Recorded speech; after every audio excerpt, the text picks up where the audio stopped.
Oh, There you go. can you hear me now? I was talking loud. Now we reconvene. I don't need a motion for reconvene. All right. Let me get my paperwork. First, we have a public hearing on local Middlesex County cigarette tax ordinance. Heather. Yes, sir. This is something Matt Walker and I are going to present together. We're going to do a little tag team here. So would you like to Yeah. introduce it, and then I'll Be take ha- over from there? be So happy tag, to. you're it. Tag, I'm it.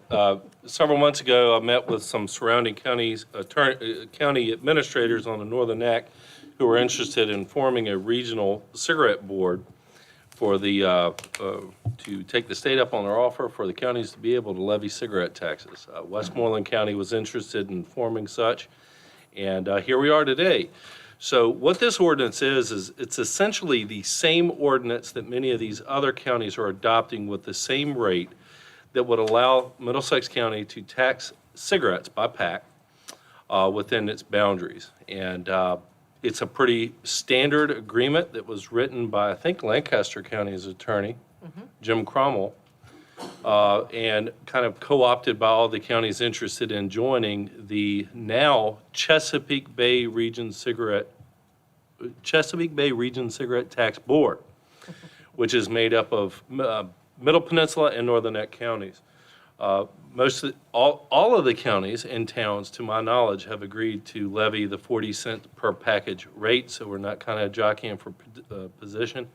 And it's my understanding similar ordinances will be voted on this month by the towns that are participating. And I don't want to steal all my thunder for the next public hearing, but so far you have Westmoreland County, Lancaster County, Middlesex County, the town of Montrose written in the agreement, but I'm under the very strong impression from the last county administrators meeting that the town of West Point, of course, town of Urbana, Essex County and the town of Tappahannock are following suit with similar provisions and are interested in joining the regional tax board. King and Queen, Matthews, and Gloucester are still somewhat undecided and still working their way through it. Mr. Chairman, we've had this in front of the board for a couple months. We're here to answer any questions if you have any. Staff recommends approval. All right. Okay, well, I'm gonna need to open up a public hearing on the local cigarette tax ordinance. All right, at this time, I'd like to open public hearing. Do we have anyone out here that would like to speak on, if we don't, I'd like to close the hearing, public hearing on that. I had to hit that thing for you. And open it up to the board. What's the will of the board? All right, well, we got a motion by Pete Mansfield to accept a local tax ordinance. I think if I may, Mr. Chairman, Mr. Mansfield he's adopting the ordinance entitled Middlesex County Cigarette Tax. It's in your packet. Okay. Yeah, thank you.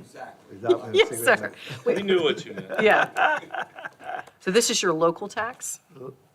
All right, the local tax ordinance on cigarettes. All right, we have a motion by Pete. Do we have a second?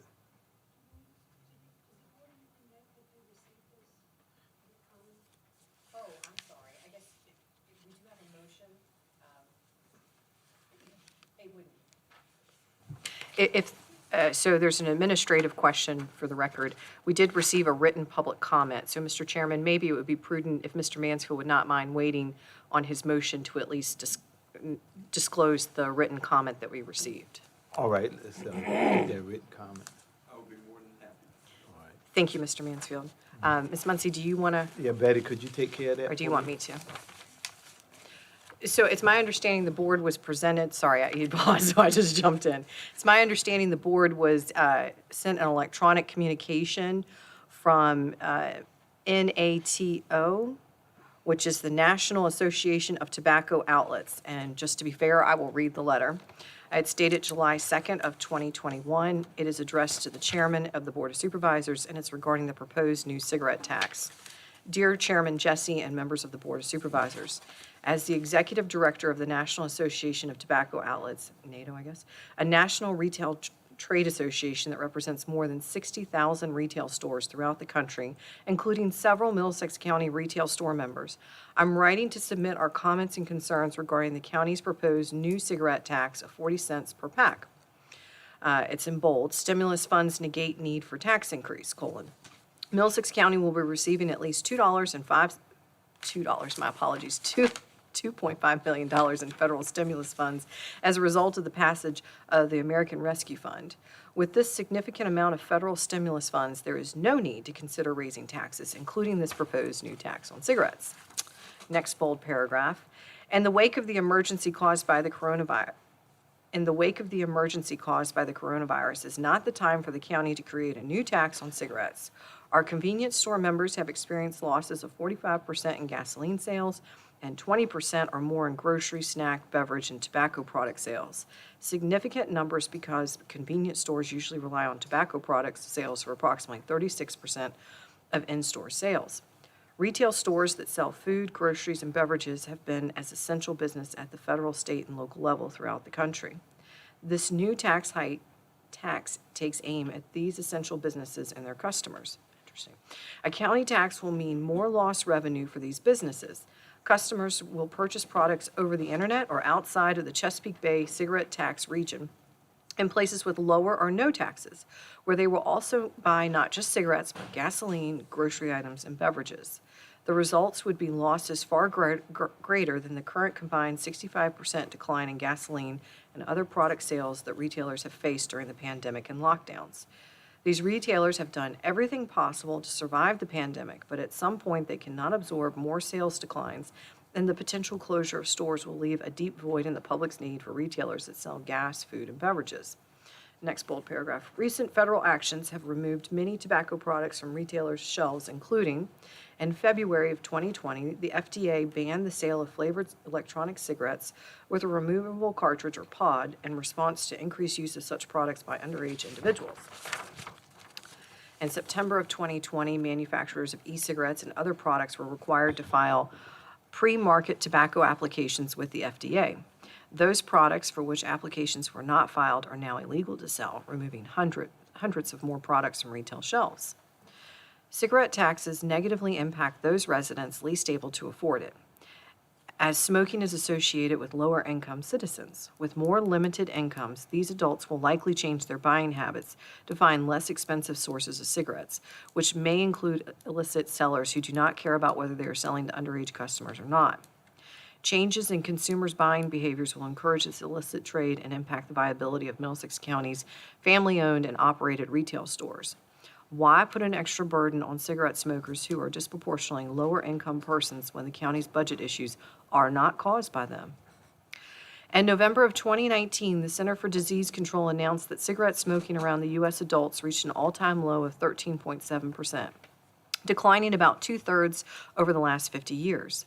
It is poor tax policy for the county to rely on a declining tax base to fund necessary programs, as the county would need to seek additional revenue sources as the cigarette tax revenues decline going forward. On the website, the County Economic Development Authority describes its mission as working to, and I quote, foster economic diversity in our area and create opportunities for businesses, end quote. Targeted tax increases like this do not contribute to these things. To the contrary, they lead to a decline as customers of tobacco retailers seek other outlets for their preferred products, negatively impacting these businesses that have already seen substantial decreases over the past 6 months. This is not a policy creating opportunities for businesses or even making up for significant losses suffered by Middlesex County retailers, but one that multiplies the negative impacts already endured by these retail businesses. If the county wants to continue to promote business climate, it must reject targeting these retailers and their customers. We urge the Middlesex County Board of Supervisors not to move forward with any attempt to create a new tax on cigarettes, and certainly not consider making any such changes under the existing conditions. Sincerely, Brad Longcake. And that is the conclusion of the letter that was submitted, Mr. Chairman. All right, well, thank you. At this time, Pete made a motion for a local Middlesex County cigarette tax ordinance. Second. We have a motion by Pete, probably a second by John. Is there any more discussion? Mr. Chair, I have one question. Was there thought given and maybe the question's for Matt, as to why it's just cigarettes and not tobacco, because there's other tobacco products that, I think it was driven by the code that General Assembly passed. so, There may be movements for tobacco snuff and different things of that nature okay, so, that I'm not aware of. but I mean, we even made in theory, the authority is the cigarette tax board, so there was some real thought put into that. It's based on what the code allows, Okay, thanks. my understanding. Any more discussion? I'd just like to say with that NACO letter, I mean, if you're gonna smoke, you're gonna buy a cigarette. That's like if you're gonna drink. So I was just saying, they act like, that letter didn't come from Middlesex County, put it that way. That's all I need to say. All right, we have a motion been properly second. Roll call, Betty. Mr. Williams? Mr. Coons? Aye? Mr. Mansfield? Aye. Mr. Kimbrough? Aye. Mr. Jesse? Aye, motion so carried. Who made that second? John? All right. Yeah. Okay, next is the Regional Authority Cigarette Tax Board Formation Ordinance. Yes, Mr. Chairman, and in keeping with prior discussions with the Commissioner of Revenue, I pledged I would repeat this again. She begged the board, if we wanted to do this tax, to not have it be imposed on her and her staff to try to regulate and enforce. It was something that I think all the commissioners of revenue in our region felt should be done by a regional board with experienced personnel. And as a result, that's what led us to reach out to the Northern Neck in the first place to see how they were reacting to the cigarette tax. They were indeed forming the Northern Neck Region Cigarette Taxing Authority, Board, whatnot. And when they heard that Middlesex County and potentially other Middle Peninsula counties were interested in joining, they renamed it to the Chesapeake Bay Region, something more appropriate and fitting for both peninsulas to participate in. And this agreement was promulgated for that purpose. It would be staff's recommendation that we join that regional body for the collection and administration of the cigarette tax on our behalf. All right, thank you, Matt. All right, this time I'd like to open the public hearing on Regional Authority Cigarette Tax Board Ordinance. Do we have anyone that would like to say something? If not, I'd like to close public hearing, and I'd like to hear from the board. Do we have a motion to join the Regional Authority Cigarette Tax Board? So moved. We have a Second. motion by John, seconded by Lud. Is there any more discussion? If not, roll call. Mr. Coons? Aye? Mr. Mansfield? Aye. Mr. Kimbrough? Aye. Mr. Williams? Aye. Mr. Jesse? Aye, motion so carried. Mr. Chairman, if I may, I just want to reflect that on your packets on page 251, which was the ordinance authorizing you to join that Regional Cigarette Tax Authority.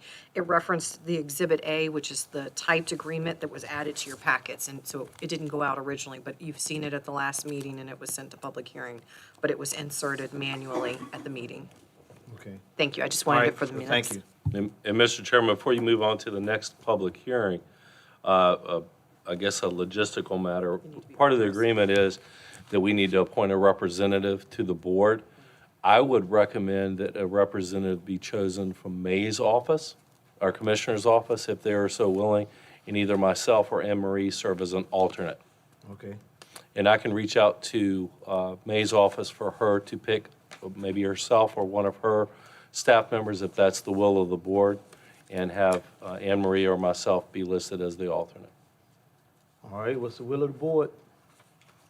Sounds good to me. Okay, we'll get a letter out after consultation All with right, May. thank you. Thank you. All right. Next, we have ordinance amendment 2019-6. Dave? Yes, sir, Mr. Chairman. Matt, could you pull up the PowerPoint? Coming up.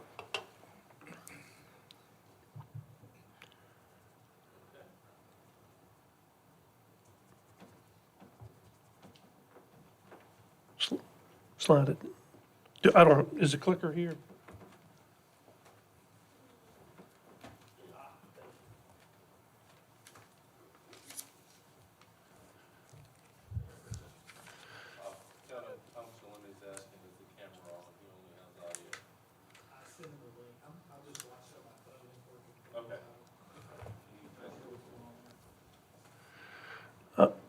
Yes, this is Ordinance Amendment 2019-06, and it's combined with Ordinance Amendment 2021-01. It's initiated originally by the Planning Commission. The application is for the purpose of amending the ordinance to create a new Article 15C to address renewable energy facilities and to consolidate all zoning requirements that are currently listed within each zoning district's regulations into new Article 15C and amend Article 22 definitions to include energy storage facilities and renewable energy facility. The new 15C will include, but not limited to, the following amended and new criteria regarding renewable energy facilities application, submission requirements, setback and screening requirements, structural height, noise, construction hours, signage, lighting, stormwater, erosion, sediment control, decommissioning, and other development under the use standards. Section 8-4.1, special exception criteria, will be amended to exempt energy storage facilities from the 100-foot frontage requirement on a public street or highway. The proposed ordinance amendment also incorporates a request by Gentry Locke on behalf of Drake Power LLC for the purpose of adding energy storage facilities as a special exception use to Section 7-3.33 and Section 8-3.30 of the zoning ordinance. Just briefly, this amendment's the product of a couple years' worth of work. We've incorporated the comments we've heard from board members, citizens. It's been, I have to thank our ordinance committee. They put up with a lot that was built up and broken back down. It's been rewritten several times. I also like to thank Mr. Dix and Mr. Foster and Ms. Lewis, who also contributed greatly to this effort too. So.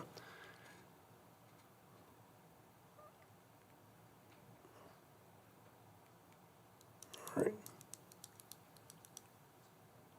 I need I don't think I've used this yet. There's the pointer. It has to be pointed over here, doesn't it? You did it? The arrow?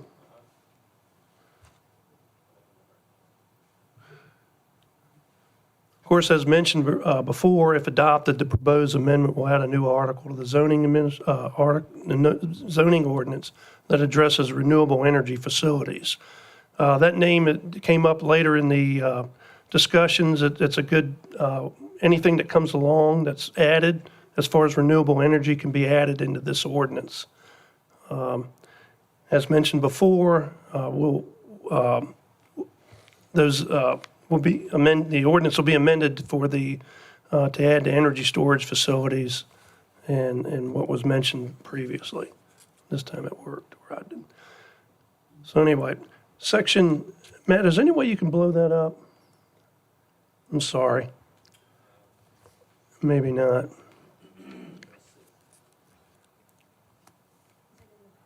Yeah. So I'm just going to briefly go through these different sections. Of course, Section 15C1 is a general information, just basically defines it. 15C2, what we did is we put in there's a listing almost as if like instructions for anybody that wants to apply for any of these facilities. They would know what to do.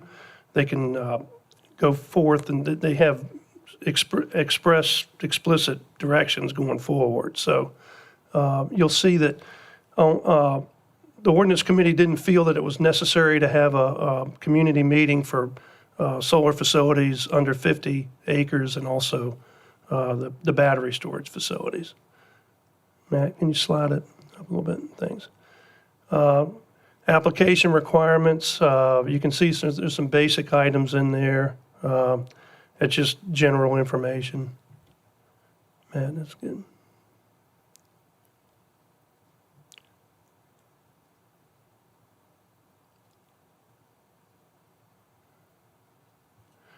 Of course, a concept plan would be part of that initial submittal. All of these are just submission requirements. It tells the applicant exactly what they need to do. 15C3 gets to the, I guess, the nuts and bolts of the ordinance. Talks about what is really required, and it tightens things up a little bit. What we did is we defined the facility as that which is encompassed within the fencing. We got a lot of feedback that the fencing was objectionable to the view, so we included that. The only exception to that would be an energy storage facility, which would allow not the buildings or the structures to be in the 100 feet in the setback, but only the fencing, and at that, it could only be, it has to maintain at least 50 feet.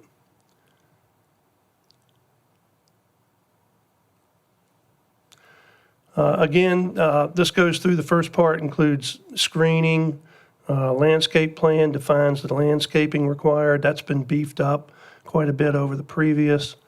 You can see there's certain things, buildings, that, we've tried to address the colors and to make it aesthetically pleasing as much as possible.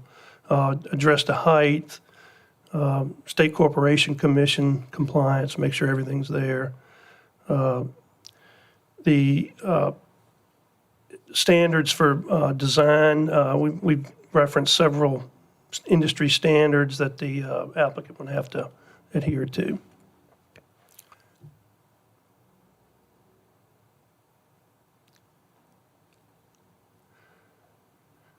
It goes on to mention lighting, fencing, standard language, no facility should produce any noise, glare, smoke, fumes, standard language. Construction activity, we had some discussions on that. We settled on that time frame listed there. Traffic control, standard. This has been tuned up slightly from the last version. Matt?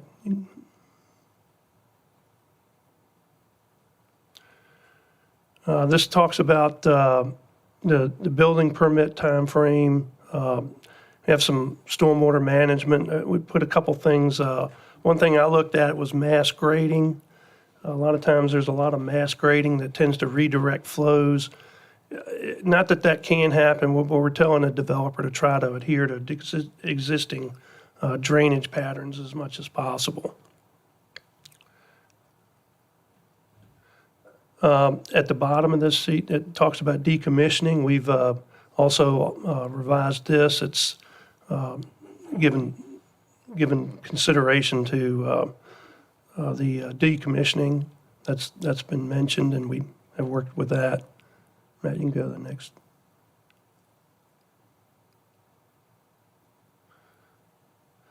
And this continues on with the decommissioning plan. This is well detailed. The applicant would have to follow this. This becomes part of the special exception approval. Of course, the last item is the board has the ability to add other conditions if they so feel they need. So the next section is 15C4, deals with small system energy storage facilities. These or solar energy facilities. These would be facilities that would be something that a homeowner may put in their backyard. They may equate to as much as about 2,500 square feet of panels. We didn't feel that it was several years ago, the board did want to see these as special exception uses, but it didn't make sense to apply that higher criteria to these homeowners. So basically, we set up a simple criteria system. They still can't produce any noise, smoke, glare. We've addressed the height, a little bit shorter in height, and we've also addressed there's a screening requirement, and the setbacks aren't as onerous as they would be, for the bigger facilities. And the setbacks just need to meet the current district setbacks. As you go in, we discussed setbacks many times. This again was a product of listening to the board. You can see in resource husbandry for solar facilities, it's 500 feet from a primary highway, 200 from a secondary, and 100 from any private right-of-way or property line. That 100 feet is pretty much carried throughout the throughout all these districts that, from the property lines. We feel that there's enough room to allow plenty of distance from the panels to the adjoining property owners and allow, excuse me, allow the proper screening and landscaping. And this continues on with the setbacks. Village community, same thing, general business. Those are for just the facilities that are allowed in those districts. Energy storage facilities, the planning commission felt strongly that 1,000-foot setback should stay there. So only the Board of Supervisors can reduce that setback through the siting agreement, which you have looked at this evening in closed session. And in the next slide and the next sheet just shows the text that was removed, that will be removed from the ordinance. It was the old criteria.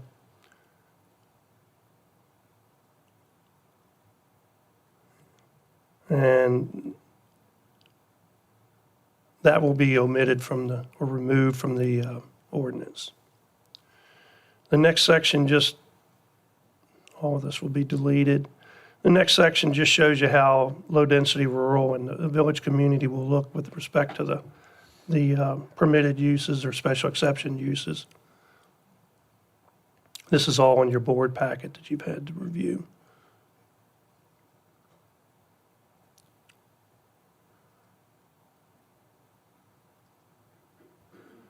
So with the Article 22 and the definitions, electric energy storage facility will be added, as will renewable energy facility.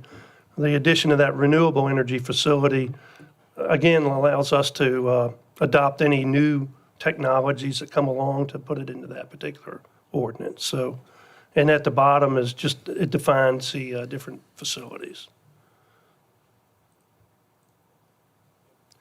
And with that, staff recommends approval of Ordinance Amendment 2019-06 and Ordinance Amendment 2021-01 as submitted. Of course, your second, Matt, go to the Planning Commission. Planning Commission voted 9-0 with 1 absent and 1 abstention to recommend approval of Ordinance Amendment 2019-06 and 2021-06 with the Planning Commission revisions. There were minor revisions the Planning Commission made. They were made mainly grammatical. So with that, I conclude my presentation, Mr. Chairman. Allow it to open up. This, again, the second application that you'll hear tonight is contingent on approval of this particular All right, well, thank you, Dave. ordinance. Thank you. Okay, at this time, I would just like to open up the public hearing on the ordinance amendment 2019-06. At this time, in order, it would be the applicant gives them 15 minutes to speak. And then after that, we'll open it up to anybody else. They have 3 minutes, and then you can have a rebuttal afterwards. So come on up. So, Mr. Chairman and members of the board, I'm Chip Dix here on behalf of Open Road Renewables and the Drake project, and I'm going to be really brief. We appreciate working with Dave and the staff and Heather. We appreciate the work of the Planning Commission and the Ordinance Committee and consideration of the board, and we support the ordinance, and we would urge you to approve it. That's my 15 minutes. Okay, thank you. Do we have anyone else? If not, I'd like to close the public hearing and open to the board. Do any board members have any questions? If not, do we have a motion to approve ordinance amendment 2019-06? So moved? A motion by John, do we have a second? Motion by John, probably second by Pete Mansfield. Any more discussion? If not, roll call. Mr. Mansfield. Aye. Mr. Kimbrough. Aye. Mr. Williams. Aye. Mr. Coons. Aye. And Mr. Jesse. Aye. Motion so carried. Next, we have date, special exception, 2021-06. 01. Where did I get 6 from? Consolidation, you had 2 different staff reports in your board packet. I've consolidated into one presentation because they're both contingent on each other. I mean, one goes with the other. So this is the special exception 2021 submitted by Gentry Locke on behalf of Drake Power. It's asking for special exception approval to construct a energy storage facility in LDR and Village Community District in accord with the proposed ordinance that you just passed. The property is, for which it's being, special exception is being requested is zone LDR and Village Community and is situated at the intersection of Route 3, Grace Point Road, and Route 33, which is General Puller Highway. That's further identified as tax map 29-41, and it's in the Saluda District. It's not in the Saluda district, though. It is, yeah. Magisterial. Yeah, sometimes we go by magisterial. The magisterial districts do not match completely with the electoral districts. That makes sense. And the second part of this is a siting agreement. I'm not going to read through all this. I think the board's fairly familiar with it. Includes the payments to the EMS and the property and the siting in the revenue stream. Of course, the tax map's 2941. It's roughly 18.24 acres. Most of us are familiar with this property. We've seen it. It's currently in forestry. It was recently timbered, probably 4 or 5 years ago. Of course, it's vacant. Surrounding land uses vary. The Route 3 is one of the bordering roads, and to the west is vacant property. That's forestry. To the north is vacant and community use. To the east, there's one residential property and there's some agriculture. I did mention the comp plan shows this as going commercial and staying agricultural conservation. The two parcels in play here, the project parcels in blue, the parcel that the applicant's planning on donating as part of the package would be the parcel located on General Puller. It's labeled the donation parcel. There's several pictures in here. Current zoning is village community. The back portion of the property is zoned LDR, that small portion to the rear. That property is, or GIS needs to be corrected. There's actually two parcels there. I've gotten with Mr. Nix on that. Future land use shows that portion going commercial, some of it mixed use, and a portion in the rear staying agricultural conservation. Of course, there's the subject property. It gives a little bit of an aerial view of it. This is the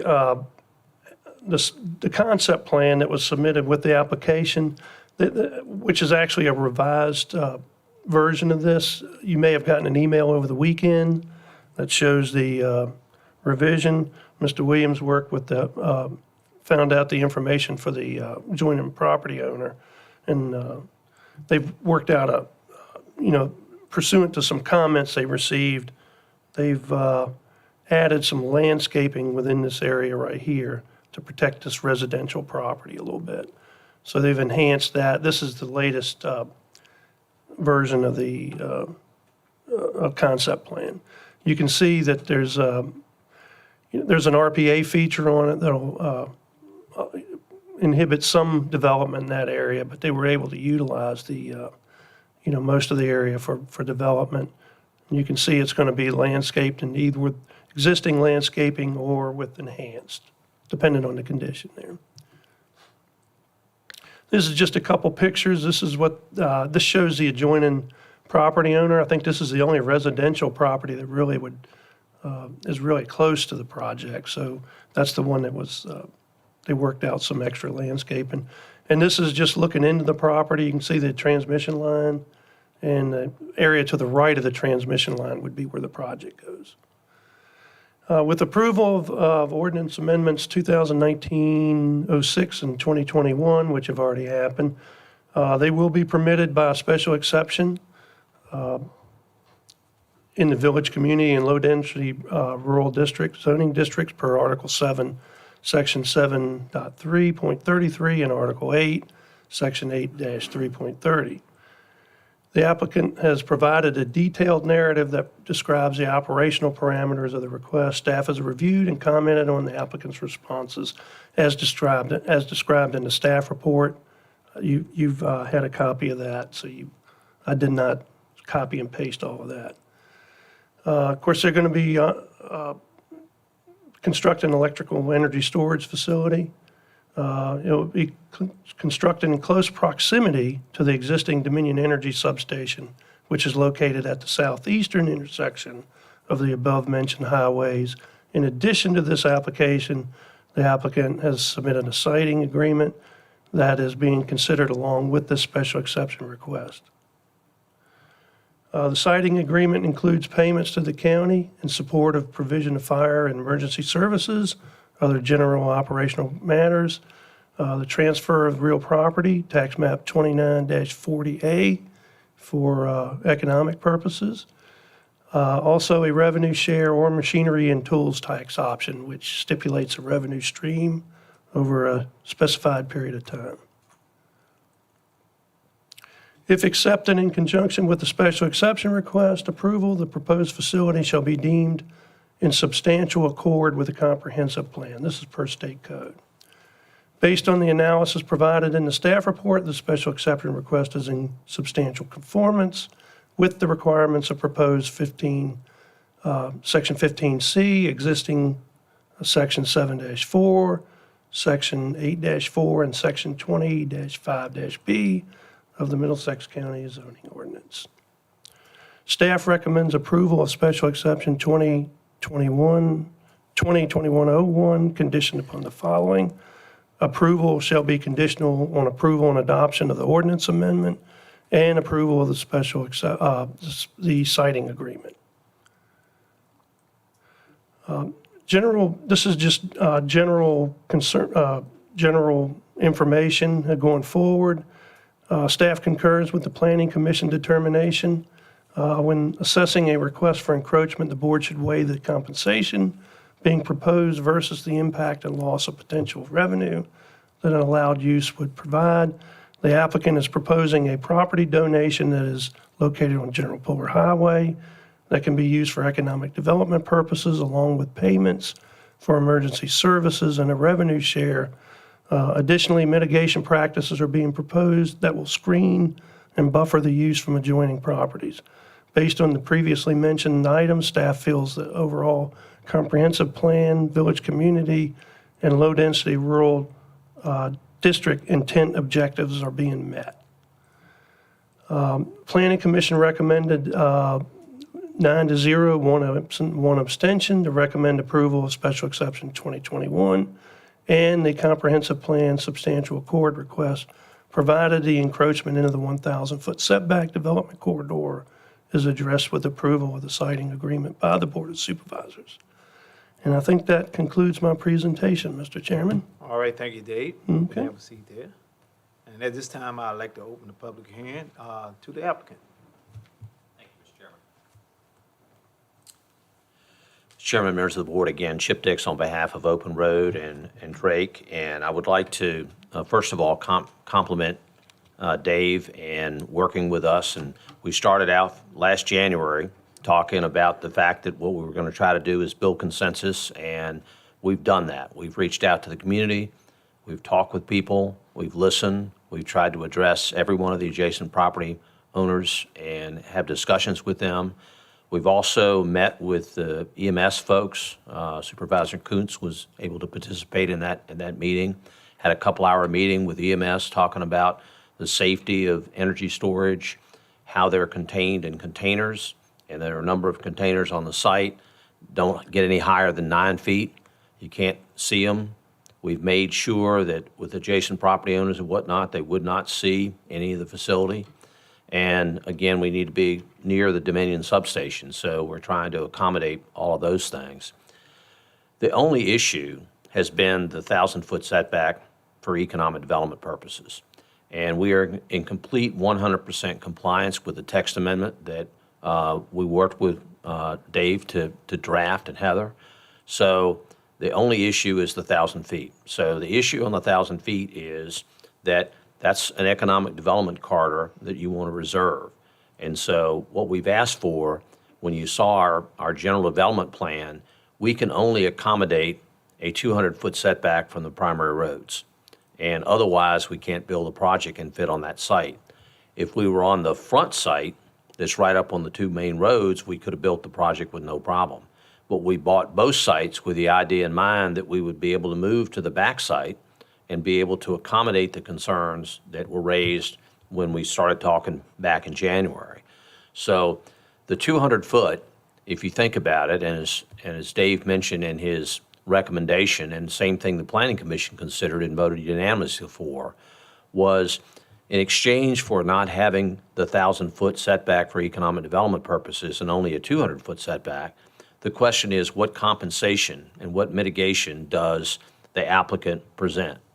So if you were to go revenue share, it'll be $9 million over the life of the project as compensation for what would have happened potentially as economic development in that other 800 feet. If you look at the size of the project and the way it's configured, it would be difficult to have a 1,000-foot economic development project on the front part of this property anyway. So in addition to that, the EMS contribution of $150,000 and then the overall contribution of the donation of the property on the front, we would suggest makes up for the difference in that other footage that you otherwise would be able to have, and the board has decided from a policy objective that you want to have for economic development. So I stand before you tonight saying that, first of all, we've met all the requirements of your ordinance that you just adopted, with the exception of that one setback issue. We've compensated and provided compensation through the siting agreement to offset the impact of that loss of that 800 feet of economic development property on the narrow part of this property as it fronts on the road. And we've tried to address all the other mitigation factors by reaching out to adjacent property owners and dealing with all of those related issues. And again, from any question about the safety of these, we spent a couple hours, brought in an expert who discussed all those safety factors with EMS, and we left the meeting where everybody was comfortable with EMS that this was a safe project. And just to summarize on, if there were to be a fire, which there's always a potential of a fire, what happens if you have a container and you have battery units inside the container? Then the proper safety protocol is to not to open the container and give it air, right? And what it does is the fire dies on its own inside that one container and doesn't affect any of the other containers. In addition, on the ground, there's crush and run, so it's not like it's going to hit grass or anything else and catch fire. So we've designed this with the latest environmental technologies and to make sure that it would be safe for the citizens and it would be no issue. There are a couple of minor edits to the siting agreement that would be appropriate to discuss, and perhaps Heather and I can go through those together. And I have checked with the parent company of Drake, and they are comfortable with the items that we discussed. And so I will hit the items briefly that we discussed, and then I would say that if you would allow Heather and I to work on language that would reflect these different items, and there's only 5 of them, then that would be our request. So on page 3, one of the requests was that there would be a notice of commencement of commercial operation. And we agree that we will do that. And that would go in Article 2 of this. We don't need to try to wordsmith it tonight, but that's basically the concept. The second concept we agreed to is instead of the payments being made within 6 months, they would be made within 3 months. And all payments would be in that one bucket, that all of them would be made in 3 months instead of 6 months. The third thing we talked about was if we cease commercial operation and then resume operation, then we would resume our payments in accordance with resumption of operation. And that was the last point. Also, with respect to the transfer of development parcel, that would occur within 3 months as well.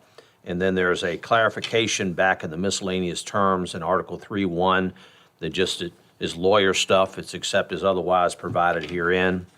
And then we made one other discussion with respect to confidential information, that would be the county in the event that there were to be a contested FOIA request for confidential information that we consider to be confidential. At that point, the language would then read, the county agrees to use reasonable efforts to cooperate with us in the defense if we decided to try to defend that operation. So I think that's the three items. I'll also point out to you that we attached to Schedule B, which sets out the payment obligations and confirms that you either have the revenue share option or the M&T tax option. So with that, Mr. Chairman, I'm happy to answer any questions, but we concur with the staff report and the Planning Commission recommendation for approval with that. And in the, I'll say the 200-foot versus 1,000-foot issue is addressed in the special exception conditions, which is where staff and us thought it should be because it's a land use issue. So with that, all the documents are in front of you, I believe, and I'll close unless there's any questions and be happy to entertain any questions if you have them. Any board member have any questions? If not, okay. Thank you, sir. Do we have anyone else that would like to address the board? If not, no rebuttal, you good? I'm good. All right, I'm closing the public hearing and open up to the board. Do we have a motion to accept special exception 2021-01? I'd like to say one thing just before we make the motion. And I think this is economic development in the truest sense. We going to vote on the setback, and this setback is economic development. And I say once again, these type of things is for Middlesex County because they seem to care. And that is the main reason I like it, but the setback. So if you understand me very clearly, you know how I feel about setbacks and things like this. And Scott and Cyrus, they've done a good job of communicating, I know personally, because I talked to some of the people. And I hope that this would be some type of example, once again, of Middlesex County in part of what we think we can be. And thank you once again, Scott, and you and Cyrus. I thank y'all again. I appreciate y'all information. And that is the reason I'd like to say about the setback, you know, that, and it's a good project. Thank you. All right, you gonna make the motion? So Special moved. session? Okay, we got a motion by Reggie. Do we have a second? Second? A motion by Reggie, probably second by John. Any more discussion? If not, roll call. Mr. Kimbrough. Aye. Mr. Williams. Aye. Mr. Coons. Aye. Mr. Mansfield. Aye. Mr. Jesse. Aye. Motion so carried. Thank you. Congratulations. All right. All right, next, last on the agenda, we have public comment. Do we have, I'd like to open the floor for public comment. Do we have anybody that would like to say something? If not, I'm closing public comment. Do we have a motion to adjourn? Aye. We have two motions to adjourn. Motion by John, second by Pete. Roll call. Mr. Williams. Aye. Mr. Coons. Aye. Mr. Mansfield. Aye.